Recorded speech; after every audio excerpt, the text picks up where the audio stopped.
साथियों, आपकी जानकारी में आया है कि अभी हाल ही में हमारे सिख रेजिमेंट के 19वीं राइफल्स के कमांडिंग ऑफिसर कर्नल श्रीमान Manpreet Singh ji, company commander major आशीष भोचाल जी और जम्मू कश्मीर पुलिस के डिप्टी एसपी साहब श्रीमान हुमायूं मुजम्मिल भट्ट जी आतंकियों से लड़ते हुए शहीद हो गए।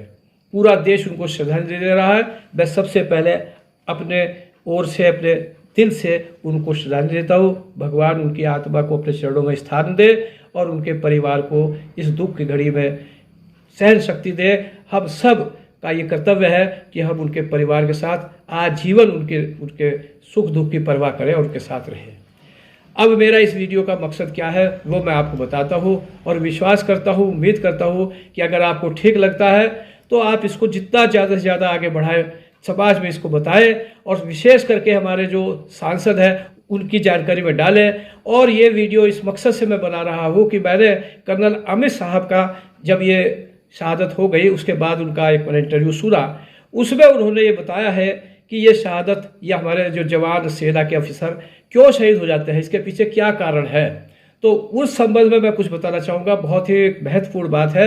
70-75 साल से ये देखने में आ रहा है कि मैं समझता हूँ कि मैंने उनकी बात को सुना, ध्यान से, गहराई से समझा और मैंने महसूस किया कि इस पर कोई चर्चा नहीं होती है, संसद में इस संबंध में कोई बात नहीं होती है। इसलिए मैं आपको ये वीडियो मैं अपने जो मैंने समझा वो बता रहा हूँ और विश्वास करता हूँ कि आप इसे पूरा समझेंगे और अपने इस तरह से जो कुछ कर सकेंगे वो करेंगे।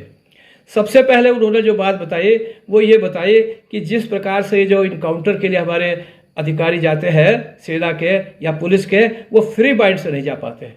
फ्री माइंड का मतलब उनका यह है कि एक हमारे देश का एक सिद्धांत है और ये बताया जाता है कि आप पहले गोली नहीं चलाएंगे।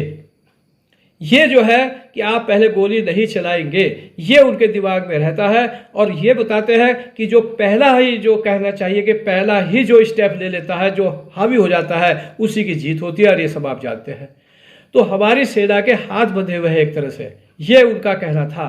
कारगिल में आपने देखा कि जब कारगिल युद्ध हो रहा था, कारगिल में आतंकियों के साथ हमारे नौजवान वहाँ तो जो सेना के ऑफिसर थे, मेरे ख्याल से 28, 30, 32 साल के, उनके हाथ ये बांधे हुए थे कि आप जो है पाकिस्तान के टेरिटरी तक नहीं जाएंगे, वहाँ नहीं जाएंगे, वहाँ गोला नहीं जाएगा।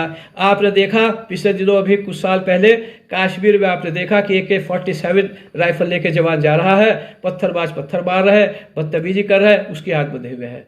तो उनका कहना यह था कि एक तो फ्री माइंड हमारे जो जवानों का नहीं होता और वो जो भी आदेश आता है, जो भी उसका अक्षरशः पालन करते हैं, वो पहले गोली नहीं चलाते हैं। और मैं आपको ये भी बताऊं कि मैंने कुमार विश्वास साहब का जो रामचरितमानस के संबंध में जो बातें कहते हैं, उन्होंने एक बात बताई थी कि रामचंद्र जी ने जो हमारे स्लीपिंग सेल है उनको बिना चेतावनी दिए अगर कन्फर्म हो गया कि स्लीपिंग सेल है, जैसे ताड़ का है या आपके घर दूसरा है, धड़ाक से उनको जो उड़ा दिया।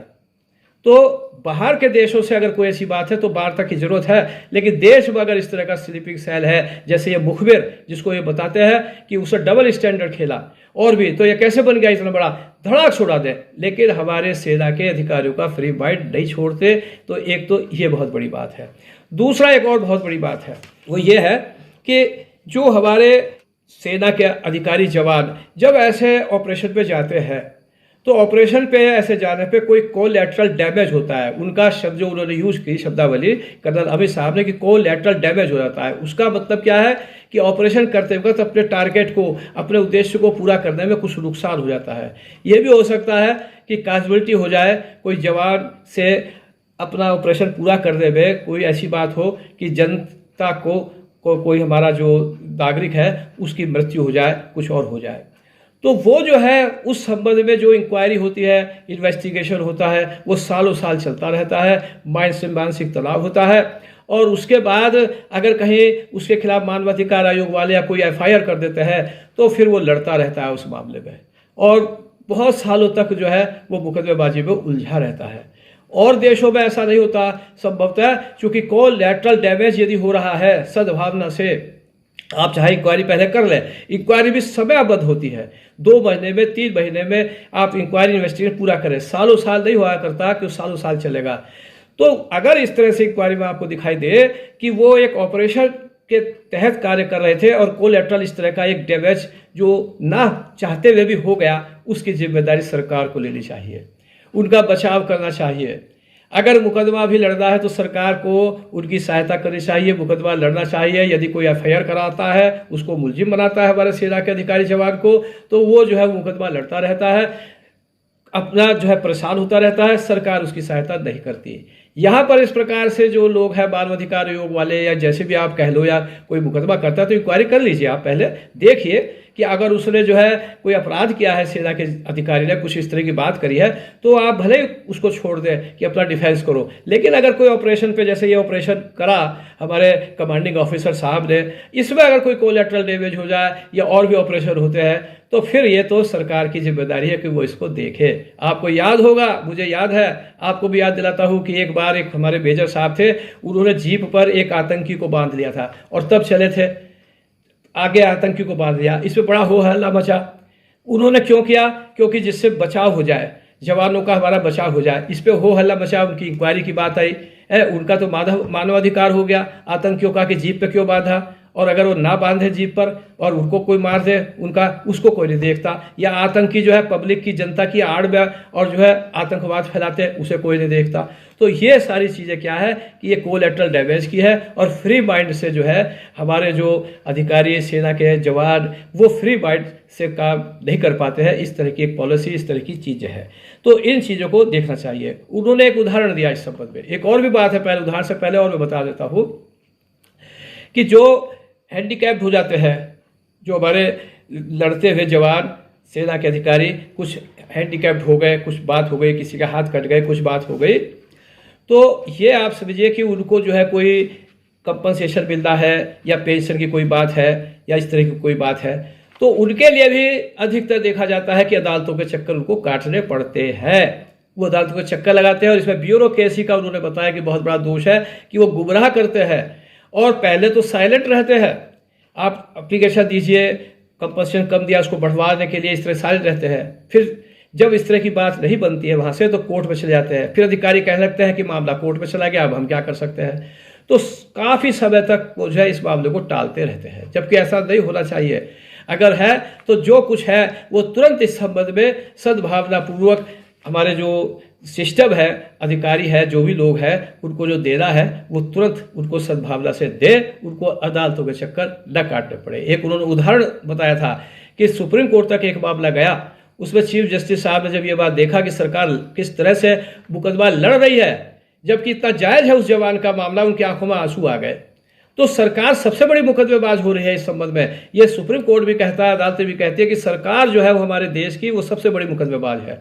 और इसके साथ ही मैं आपको ये बताता हूँ कि जैसे सरकार जो ये आपके जो नॉर्थ ईस्ट है या कहीं है, और वो स्पेशल जो है पावर दे रखे, स्पेशल पावर एक्ट बना हुआ है, और कहते हैं कि इस इलाके को आतंकवादियों से मुक्त कर दो, ख़त्म कर दो। तो सरकार ने तो आदेश दे दिया, बंदूक उसके हाथ में है, और गोली चलाने वाला कोई है, सरकार के आदेश के, बंदूक उसकी है, वो जवान है।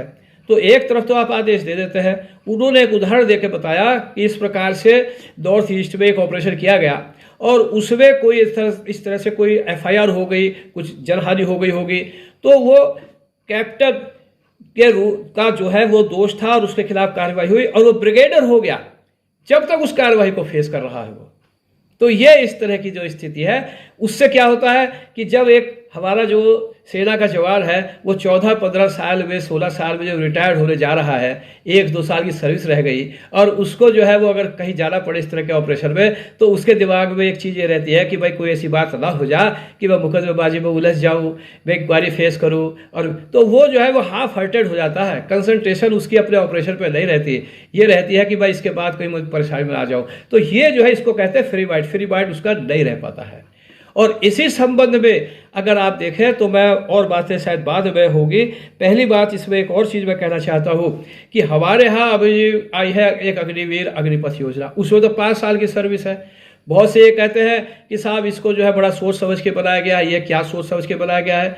आपने जो है अधिकारी जो सेना के हैं उनसे कुछ ले लिया एक प्रपोजल, और वो तो बहुत ही अनुशासित होते हैं। जो आपने कहा एक तरह से वो दे दिया, इसमें कोई डिबेट नहीं हुई, संसद में कोई चर्चा नहीं हुई। कर्नल अमित साहब का कहना यह है ये बोगस स्कीम है। जैसे कि 5 साल का जो सर्विस वाला बंदा है उसको साथ लेके अगर हमारे कमांडिंग ऑफिसर जाएंगे, कंपनी कमांडर जाएंगे, तो आप ये सोचिए बंदा क्या महसूस करेगा। उसको तो एक तो अनुभव की कमी होती है, धीरे धीरे 5-10 साल में तो अनुभव होता है, और उसके बाद क्या है कि 3-4 साल उसके निकल गए, 1-2 साल की सर्विस बची, उसे पता है कि अब और जाके 5 साल में रिटायर्ड हो जाऊंगा और कोई बात हो गई तो उसके बाद की सर्विस के लायक नहीं रहूंगा, क्योंकि हमारे देश का कानून है अगर कोई इंक्वायरी फेस कर रहा है, कोई मुकदमा फेस कर रहा है तो उसको जो है नौकरी नहीं मिलती है, वो नौकरी का अयोग्य हो जाता है, सरकारी नौकरी की और भी चीज़ हो जाती है। तो ये जो है ये इस प्रकार से जो अग्निपथ अग्निवीर की जो योजना है, इसे मैं समझता हूँ हमारे सुप्रीम कोर्ट ने भी इस पर ठीक से विचार नहीं किया। और कर्नल अमित साहब का कहना था कि जब कहे सुप्रीम कोर्ट, तो उनका कहना यह था कि ये पॉलिसी मैटर है और पॉलिसी मैटर को कोर्ट नहीं देखती है। अब घुमाने के बाद आप कुछ भी कह दें, क्यों नहीं देखती है आप, ये पॉलिसी मैटर कहा, ये तो एक सर्विस रूल्स हैं, सर्विस रूल्स बनाए गए हैं, सर्विस रूल्स बिना चर्चा के बन गए हैं। मैं साफ कहूंगा ये बात, सर्विस रूल्स ऐसे नहीं बनते हैं। आपने 5 साल के सर्विस रूल बनाए, और अगर पॉलिसी भी है तो एक कल्याणकारी देश है, पॉलिसी ऐसी होनी चाहिए कि जो जनहित में हो। तो सुप्रीम कोर्ट ने टाल दिया इस मैटर को। हम कहते हैं ये मैटर भी डिबेटेबल है, इसमें अभी और जो है वो होना चाहिए तर्क वितर्क, जो भी कुछ है आप कहते हैं। और मीडिया का रोल जो है वो क्या है, वो मैं आपको अगले उसमें बताऊंगा कि जो ये इनकाउंटर हो रहे हैं और आतंकवादी घटनाएं बढ़ रही है, ये क्यों बढ़ रही है, इसमें किस किस का क्या रोल है, ये मैं आपको बताऊंगा। लेकिन यहाँ मीडिया के रोल में भी कर्नल अमित साहब ने कहा कि मीडिया तो निष्पक्ष जो होना चाहिए वो एक तरफा होता है। जैसे आप अग्निवीर को ले लीजिए, उन्होंने कहा कि इस पर डिबेट मीडिया में चलो हो जाती है, लेकिन मीडिया वाले तो एक पक्ष हो जाता है कि नहीं ये तो बहुत अच्छी योजना है। अब जो उसके विरोध में अगर कुछ कहता है उसको दबा दिया जाता है। तो ये सारी स्थितियां आप समझ गए होंगे, मेरी भावना भी समझ गए होंगे, और मेरी नहीं कर्नल अमित साहब की जो मैंने सुनी है आप देखिए, अपने यूट्यूब में मिल जाएगा। 4 PM के कार्यक्रम में संजय शर्मा जी जो है वो बनाते हैं इस संबंध में, और हमारे 3 बहादुर जवान कश्मीर में 3 बहादुर शहीद हो गए, इसका शीर्षक है। तो मुझे जो समझ में आया, मेरा तो मन होता है कि भाई जो यही चीज़ है उसे आप लोगों के समक्ष रखो, और इस पर सरकार को, हमारे सांसदों को ध्यान देना चाहिए। और चीज़ों में जो लगे रहते हैं वो इतने आवश्यक नहीं है, ये बहुत ज़रूरी है। यूट्यूब में इस तरह की चीज़ें नहीं मिलती है। जो प्रोग्राम बनाते हैं टीवी वाले, और वो बनाते हैं जो मेन स्ट्रीम का टीवी, आप देखिए क्या क्या प्रोग्राम बनाते हैं जिसका कोई सिर पैर नहीं होता, जिससे कोई फायदा होता है। इस प्रोग्राम को, इस तरह के जो प्रोग्राम आते हैं, जो कर्नल साहब कुछ कह रहे हैं और देश में क्यों जवान से ज़्यादा शहीद हो रहे हैं, कैसे रोका जा सके। एक बात मैं और कहना चाहता हूँ कि मैंने अभी शायद 1 महीना 2-3 सप्ताह पहले एक वीडियो बनाया था कि अब जवानों का, हमारे नौजवानों का अपराधीकरण कैसे रोका जाए, जो जवान हमारे शहीद होते हैं इसे कैसे रोका जाए। तो मैंने उसमें बताया था कि जो जेलों में बंद है, आजीवन कारावास भुगत रहे अपराधी है, वो बड़े अच्छे, कहना चाहिए कि बहुत अच्छे कमांडर होते हैं। कैसा कैसा जेल में रहते हुए अपना जो एक गैंग बना लेते हैं, उनका कोई यूज़ नहीं कर रहा है। उन्हें निकाल के बाहर हमारी सेना है, हमारी रॉ के लोग हैं, और इनको अगर दें वो ट्रेन करके उनसे कार्य ले। क्योंकि यहाँ पर क्या है, टेररिस्ट क्या है, ये अपराधी टेररिस्ट है, सेना पीछे रहती है। तो मैंने बनाया था, उस पर भी आप लोगों ने शायद ज़्यादा ध्यान नहीं दिया होगा। और अब आगे मैं आपको दूसरा वीडियो जो बनाऊंगा वो इसी क्रम में बनाऊंगा कि ये घटनाएं क्यों बढ़ रही हैं, इसका दोषी कौन कौन है, ये मैं आपको बताऊंगा।